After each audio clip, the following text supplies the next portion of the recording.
Hello everyone, मैं हूं विनोद और मैं आरएलएस एजुकेशन पर चैनल पर आपका स्वागत करता हूं। आज हम लोग देखने वाले हैं विनोबा भावे विश्वविद्यालय के अंतर्गत सेमेस्टर 6 के क्वेश्चन। विषय है फिनेंशियल मैनेजमेंट यानी सेमेस्टर 6 बीकॉम सेमेस्टर 6 के अंतर्गत फिनेंशियल मैनेजमेंट के प्रीवियस क्वेश्चन को देखने वाले हैं और उसको समझने वाले हैं। तो ये जो फिनेंशियल मैनेजमेंट है ये पहले सेमेस्टर 5 में चलता था। आप यहाँ पे देख सकते हैं लिखा हुआ है VUG यानी विनोबा भावे अंडर ग्रेजुएट। ये सेमेस्टर 5 में पहले चला करता था, लेकिन अब इसको सेमेस्टर 6 में रखा गया है और बीकॉम सेमेस्टर 6 के विद्यार्थियों को अब पढ़ना है। तो हम यहाँ पे देख पा रहे हैं 2015-18 सेशन में कि क्वेश्चन पूछा गया है। तो ये हमको पता है कि टोटल 100 मार्क्स का है, जिसमें से हम लोग को चर्चा कर चुके थे सिलेबस में कि 80 नंबर का एग्ज़ाम होता है और 20 मार्क्स का कॉलेज से मार्किंग जाता है। तो आज हम लोग यहाँ पे देखेंगे जो 80 नंबर का एग्ज़ाम होता है उसमें किस तरह का प्रश्न आता है। सो ये टोटल तीन घंटे का समय रहता है, 3 घंटे में उनको बनाना होता है। यहाँ पर हम लोग देखते हैं इसका कहता है answer from all the groups are directed. निर्देशानुसार सभी खंडों से उत्तर दें। यानी यहाँ ग्रुप में बटा हुआ है, खंड ABC यानी ग्रुप ABC करके दिया हुआ है।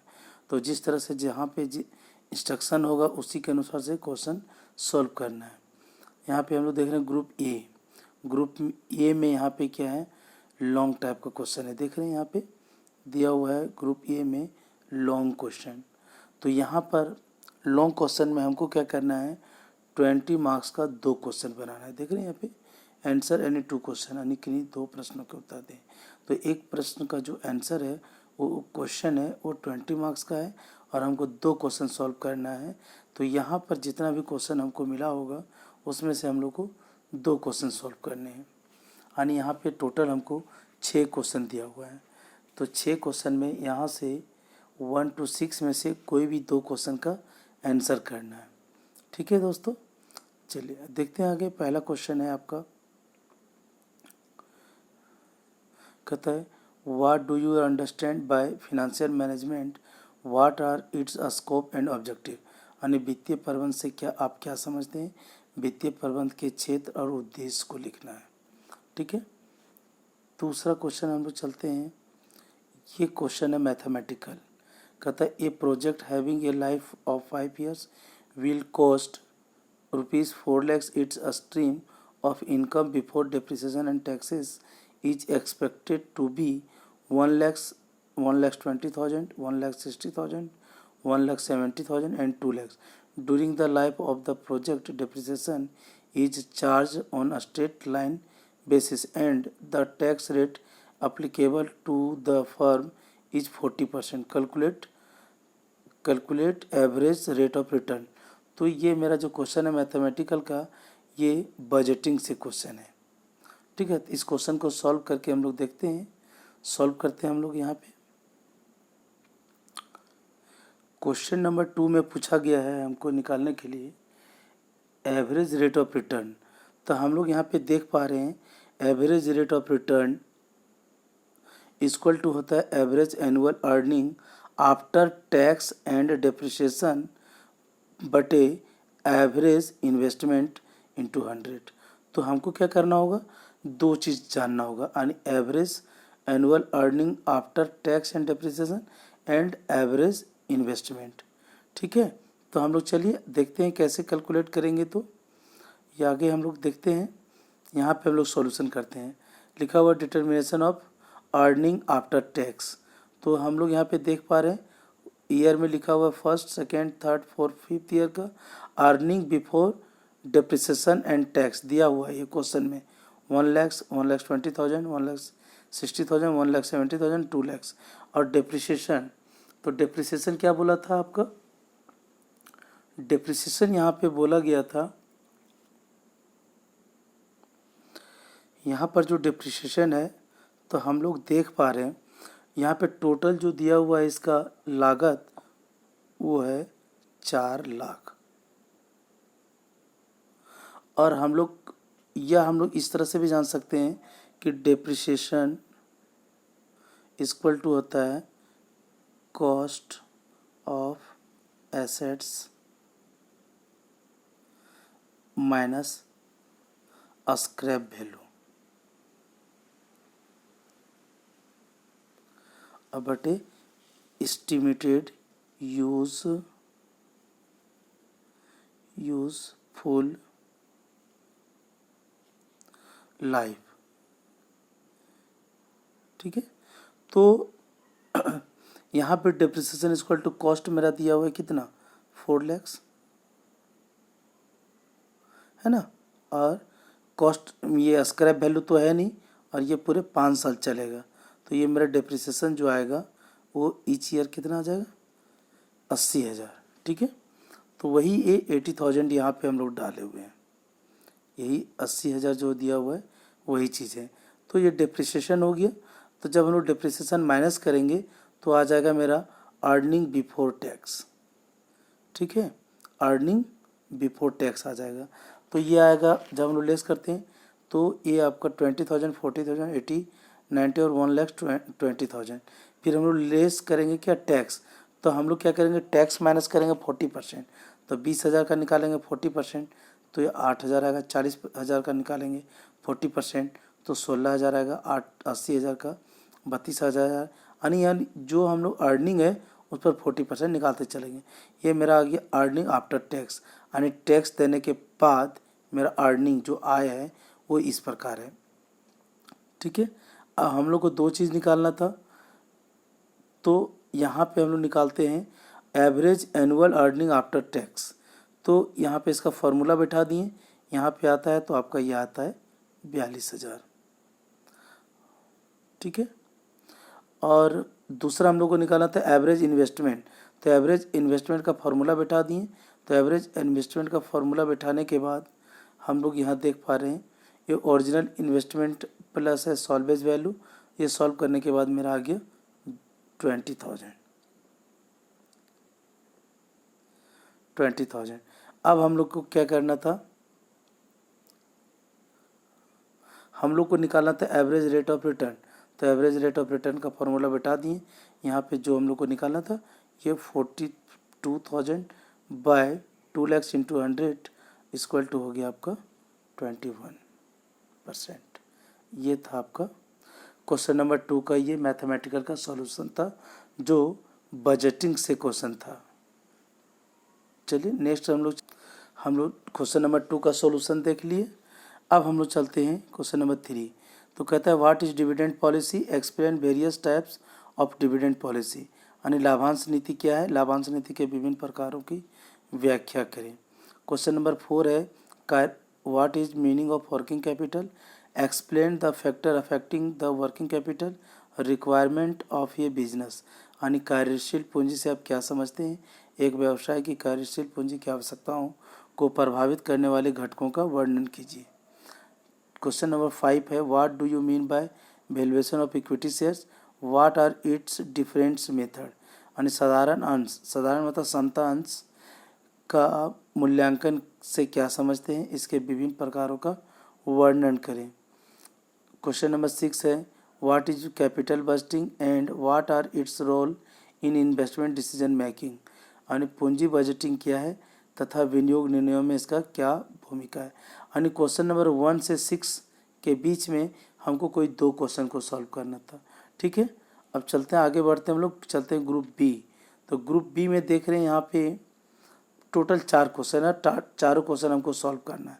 यहाँ पे लिखा हुआ है क्वेश्चन नंबर, यहाँ पे लिखा हुआ है क्वेश्चन नंबर 7 में आंसर ऑल क्वेश्चन, सभी प्रश्नों के उत्तर दें। तो ये चारों क्वेश्चन का आंसर देना है। एक क्वेश्चन 5 मार्क्स का है, कहता है what is financial risk, is it can be reduced. वित्तीय जोखिम क्या है, क्या इसे कम किया जा सकता है।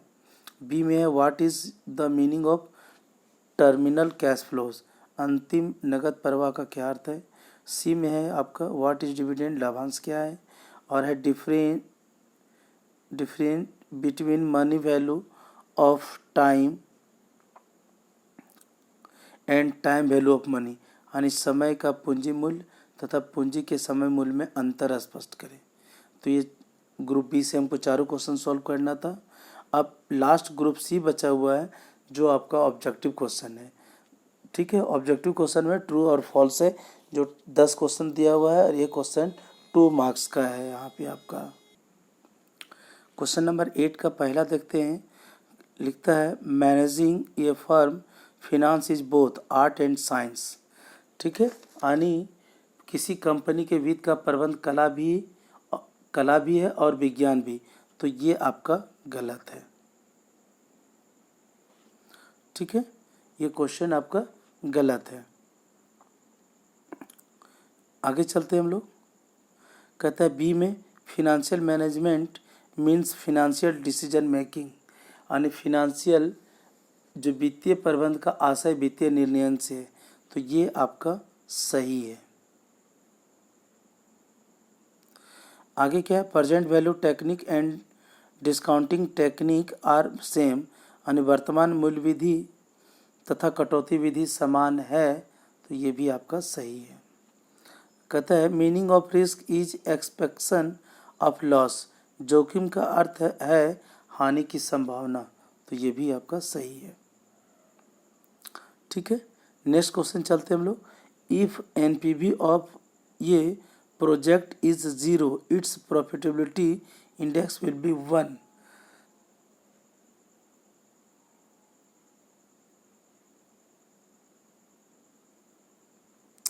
अर्थात यदि किसी परियोजना की एनपीवी वैल्यू 0 है तो इसकी लाभदायकता सूचकांक 1 होगा।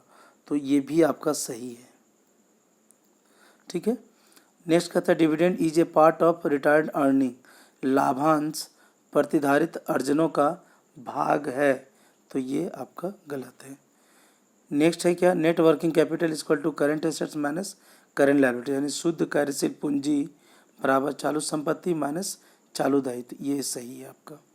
ठीक है, नेक्स्ट आगे बढ़ते हैं हम लोग।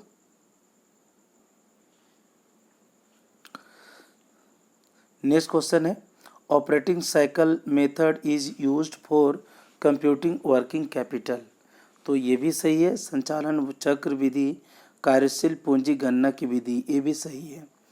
कहता है next issue of share capital या debenture are taken as inflow is cash budget, रोकड़ बजट में अंश पूंजी तथा ऋण पत्रों के निर्गमन को अंतर प्रवाह के रूप में लिया जाता है। ये भी सही है। नेक्स्ट और लास्ट है आपका जे में cash at bank is included in cash, अन्य रोकड़ में बैंक में रोकड़ शामिल है। तो ये भी सही है। ठीक है, यहाँ पर हम लोग देखें कि टोटल 8 क्वेश्चन को 3 ग्रुप में बांटा गया है। ग्रुप ए में हम लोग को टोटल 6 क्वेश्चन दिया था जहाँ 2 सॉल्व करना था। क्वेश्चन नंबर 7 में था 4 शॉर्ट टाइप का क्वेश्चन था जो 5 मार्क्स का था। 20 मार्क्स का क्वेश्चन यहाँ था और 20 मार्क्स का ऑब्जेक्टिव था। तो यहाँ पर हम लोग को देखे 2015-18 के सेशन में पूछा गया फिनेंशियल मैनेजमेंट, जो उस समय सेमेस्टर 5 में चला करता था, यानी ये जो लागू था सब्जेक्ट वो सेमेस्टर 5 में था, लेकिन फ़िलहाल सेमेस्टर 6 में अध्ययन करना है हम लोग को। चलना है हम लोग को नेक्स्ट क्वेश्चन इसी का फिनेंशियल मैनेजमेंट का, जो ऑलरेडी सेमेस्टर 6 में लागू कर दिया गया था। यहाँ पे हम लोग देख पा रहे हैं Vinoba Bhave under graduate semester 6 का क्वेश्चन है फिनेंशियल मैनेजमेंट, जो 2018-21 में पूछा गया है। ये भी टोटल 80 नंबर का है, 3 घंटा का है। चलते हैं इस क्वेश्चन को देखते हैं, लेकिन इस क्वेश्चन को देखने से पहले नेक्स्ट ईयर क्वेश्चन देखने से पहले आपसे पुनः आग्रह है कि यदि आप मेरे इस चैनल पर नए हैं तो प्लीज़ सब्सक्राइब करें, लाइक करें और अपने दोस्तों के साथ शेयर करें। थैंक यू, धन्यवाद। चलिए आगे बढ़ते हैं हम लोग। यहाँ पे दिया गया है answer any 4 question in which question number 1 is compulsory, यानी यहाँ पे ग्रुप हटा दिया गया। यहाँ टोटल 8 क्वेश्चन है। 8 क्वेश्चन में क्वेश्चन नंबर 1 हमें बनाना अनिवार्य है, बाकी 3 क्वेश्चन कोई हम बना सकते हैं। ठीक है, तो यहाँ पे चलते हैं। पहला जो क्वेश्चन है वो आपका ऑब्जेक्टिव है। तो ऑब्जेक्टिव क्वेश्चन में यहाँ पे देख रहे हैं, क्वेश्चन नंबर फर्स्ट कहता स्टेट वेदर ट्रू या फॉल्स, निम्नलिखित में से सही अथवा गलत लिखें। तो क्वेश्चन नंबर फर्स्ट का ये दिया हुआ है, अ study of financial management is useful for share holder, यानी वित्तीय प्रबंध का अध्ययन अंशधारियों के लिए उपयोगी होता है। तो ये आपका सही है। ठीक है, नेक्स्ट क्वेश्चन हम लोग चलते हैं।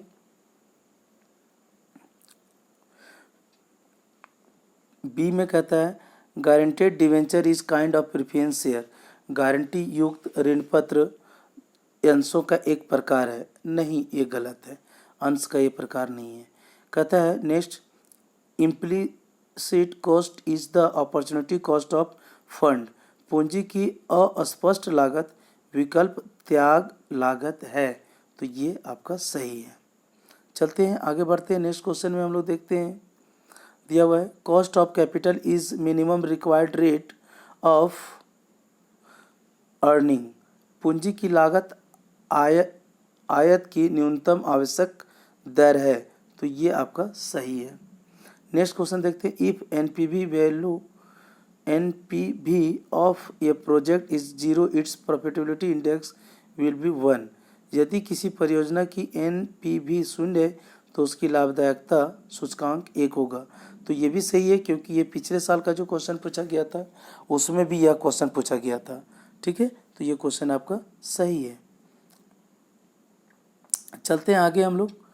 एफ में कहता है expected profit provided a better method of estimating future benefits than cash flow, अनुमानित लाभ भावी फायदों के आकलन के लिए नगद प्रवाह से बेहतर विधि है। तो ये भी आपका सही है। ठीक है, चलते हैं नेक्स्ट क्वेश्चन हम लोग। नेक्स्ट क्वेश्चन में कह रहा है a stock dividend is a form of deferred distribution of past year earning, स्कंद लाभांश गत वर्षों की आय के विलंबित भुगतान का ही रूप है। तो ये भी आपका सही है। ठीक है, नेक्स्ट क्वेश्चन कहता है MM model is based on dividend relevance theory, यानी जो एमएम मॉडल है लाभांश संगत सिद्धांत पर आधारित है। तो ये आपका गलत है। ठीक है, नेक्स्ट क्वेश्चन हम लोग चलते हैं आगे। कहता है wealth maximisation is the main goal of financial management, यानी मूल्य का अधिकीकरण वित्तीय प्रबंध का मुख्य लक्ष्य होता है। तो ये आपका सही है। नेक्स्ट क्वेश्चन देखते हैं, लास्ट ऑब्जेक्टिव है मेरा, when risk increase return decrease, यानी जोखिम के बढ़ने से प्रत्याय घटता है। गलत है, कहा गया नो रिस्क नो गेन, जितना रिस्क करेंगे उतना गेन होगा। तो ये जोखिम के बढ़ने से प्रत्याय घटता नहीं है, यानी रिटर्न घटता नहीं है, रिटर्न बढ़ता है। ठीक है, ये मेरा ऑब्जेक्टिव था, यानी क्वेश्चन नंबर 1 कंपलसरी बोला था, उसको देखें। अब हम लोग चलते हैं आगे। नेक्स्ट क्वेश्चन कहता है डिफाइन, अब हमको यहाँ से 3 क्वेश्चन कोई भी बनाना है। तो देख रहे हैं हम लोग दूसरा question, define financial management, state the scope and objectives of financial management, यानी वित्तीय प्रबंध की परिभाषा दीजिए, वित्तीय प्रबंध के क्षेत्र एवं उद्देश्यों को उल्लेख करें। तो यही क्वेश्चन पिछले साल भी पूछा गया था, तो ये क्वेश्चन इंपॉर्टेंट है, पिछले साल भी पूछा गया था। नेक्स्ट क्वेश्चन हम लोग देख रहे हैं, कहता है what is capital budgeting and what is role in investment decision making. ये भी क्वेश्चन पिछला बार पूछा गया था, हम लोग देख चुके हैं। पूंजी बजटिंग क्या है तथा विनियोग निर्णय में इसकी क्या भूमिका है, तो ये भी क्वेश्चन पूछा गया था। नेक्स्ट क्वेश्चन है डिफाइन पे back period method, state it's advantage and disadvantage, यानी प्रत्यावर्तन अवधि की परिभाषा दीजिए, प्रत्यावर्तन अवधि के गुणों एवं दोषों का उल्लेख करें, यानी मेरिट और डिमेरिट दोनों चीज़ बोल रहा है। नेक्स्ट क्वेश्चन कहता है define cost of capital, how do you determine the cost of capital from different sources, यानी पूंजी की लागत की परिभाषा दीजिए, विभिन्न स्रोतों से प्राप्त पूंजी की लागत का निर्धारण कैसे करते हैं। नेक्स्ट क्वेश्चन है what do you mean by the term dividend, explain the different type of dividend, लाभांश से आप क्या समझते हैं? लाभांश के विभिन्न प्रारूपों को उल्लेख कीजिए। नेक्स्ट क्वेश्चन है आपका 7, following are the detail about 2 projects. 2 परियोजनाओं के संबंध में निम्नलिखित विवरण दिया गया है। प्रोजेक्ट ए है, प्रोजेक्ट बी है। तो यहाँ पे दिया हुआ है इंटायर इन्वेस्टमेंट यानी प्रारंभिक विनियोग ए और बी का 4 लाख 10 लाख, इकोनॉमिक लाइफ आर्थिक जीवन काल 8 साल 10 साल, एनुअल ऑपरेटिंग सेविंग। यहाँ पे आपको पूछ रहा है calculate return on investment and average rate of return. देख रहे हैं यहाँ पे हमको पूछा जा रहा है 2 चीज़, एक ROI यानी रिटर्न ऑफ इन्वेस्टमेंट, दूसरा AR यानी average rate of return. On the basis of above particulars and point out which project is better, यानी ये दोनों प्रोजेक्ट में बेहतर प्रोजेक्ट कौन है, अच्छा कौन है, दोनों प्रोजेक्ट में अच्छा प्रोजेक्ट कौन सा है। तो हम लोग यहाँ पे इसका मतलब ये भी कैपिटल बजटिंग का ही क्वेश्चन है। तो यहाँ पर हम लोग सॉल्यूशन इसका करेंगे। चलते हैं इसको सॉल्व करते हैं हम लोग।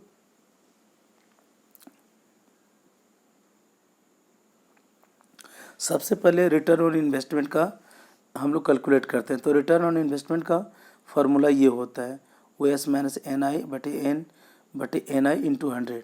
तो हम लोग प्रोजेक्ट ए का निकालते हैं। तो प्रोजेक्ट को ए को देखिए यहाँ पे प्रोड्यूस किया गया है, ये आया 7.5%। और प्रोजेक्ट बी का जब हम लोग वही फार्मूला बैठाते हैं जो यहाँ पे ROI है यानी रिटर्न ऑन इन्वेस्टमेंट का बैठा हुआ है, तो ये आता है 5%। ठीक है, अब हमको निकालना है एवरेज रेट ऑफ रिटर्न। तो एवरेज रेट ऑफ रिटर्न का फार्मूला यहाँ पे बैठा दिए। उसके बाद हम लोग निकालते हैं प्रोजेक्ट ए का। तो प्रोजेक्ट ए का एवरेज रेट ऑफ रिटर्न का फार्मूला बैठाने के बाद आता है 15% और इसका आता है 10%। तो इसमें देखता है कि project B is the better, यानी प्रोजेक्ट जो बी है वो बेहतर है। ठीक है, इसको हम लोग सॉल्व किए। तो अच्छा से आप लोग देख लीजिएगा इसको। नेक्स्ट और लास्ट क्वेश्चन है राइट शॉर्ट नोट्स ऑन संक्षिप्त टिप्पणी लिखें रिटायर्ड अर्निंग प्रतिधारिता है इक्विटी शेयर्स असमता अंश। तो इस प्रकार दोस्तों हम लोग यहाँ पे टोटल 2 इयर्स का क्वेश्चन देख रहे हैं, 2015-18 और 18-21 का, जिसमें दोनों साल का क्वेश्चन को एनालिसिस किए हम लोग। ठीक है, इसी के साथ धन्यवाद आप सभी लोगों का। इसी के साथ मैं विनोद आप लोगों से विदा लेता हूँ और पुनः आपसे आग्रह करता हूँ कि यदि मेरे इस YouTube चैनल पर आप नए हैं तो प्लीज़ सब्सक्राइब करें, लाइक करें और अपने दोस्तों के साथ शेयर करें। धन्यवाद।